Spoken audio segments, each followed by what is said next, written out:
From the White House in the office of the President of the United States, we present an address by Dwight D. Eisenhower. This is the farewell address for President Eisenhower, whose 8 years as chief executive come to an end at noon Friday. Ladies and gentlemen, the President of the United States. Good evening, my fellow Americans. First, I should like to express my gratitude to the radio and television networks for the opportunities they have given me over the years to bring reports and messages to our nation.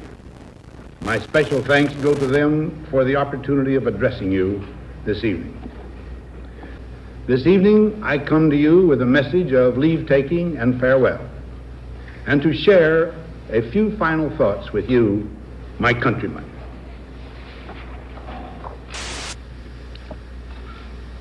We now stand 10 years past the midpoint of a century that has witnessed 4 major wars among great nations. 3 of these involved our own country. Crises there will continue to be. In meeting them, whether foreign or domestic, great or small, there is a recurring temptation to feel that some spectacular and costly action could become the miraculous solution to all current difficulties. We have been compelled to create a permanent armaments industry of vast proportions. Added to this, 3.5 million men and women are directly engaged in the defense establishment. We annually spend on military security alone more than the net income of all United States corporations. Now, this conjunction of an immense military establishment and a large arms industry is new in the American experience.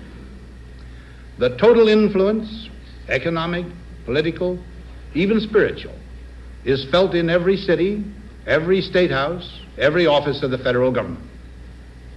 We recognize the imperative need for this development, yet we must not fail to comprehend its grave implications. Our toil, resources, and livelihood are all involved. So is the very structure of our society. In the councils of government, we must guard against the acquisition of unwarranted influence, whether sought or unsought, by the military-industrial complex. The potential for the disastrous rise of misplaced power exists and will persist. We must never let the weight of this combination endanger our liberties or democratic processes. We should take nothing for granted.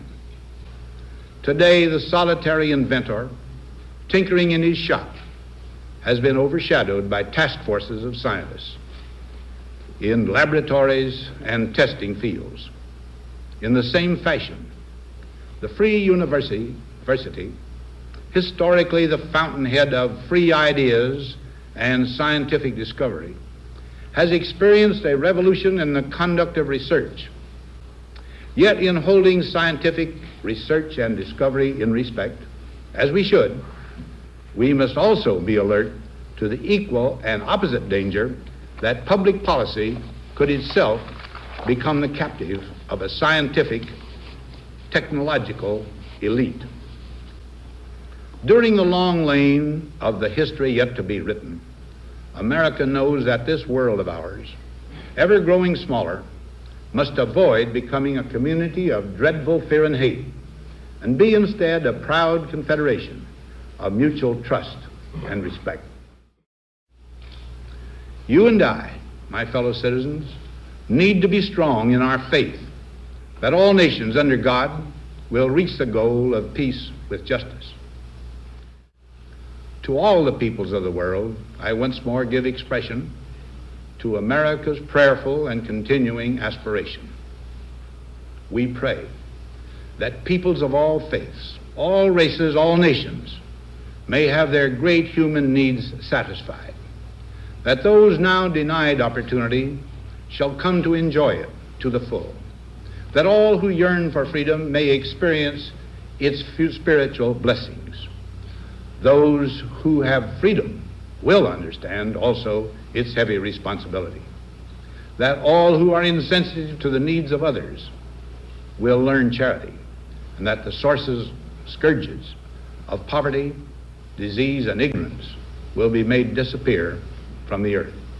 And that in the goodness of time, all peoples will come to live together in a peace guaranteed by the binding force of mutual respect and love. Now, on Friday noon, I am to become a private citizen. I am proud to do so. I look forward to it. Thank you, and good night.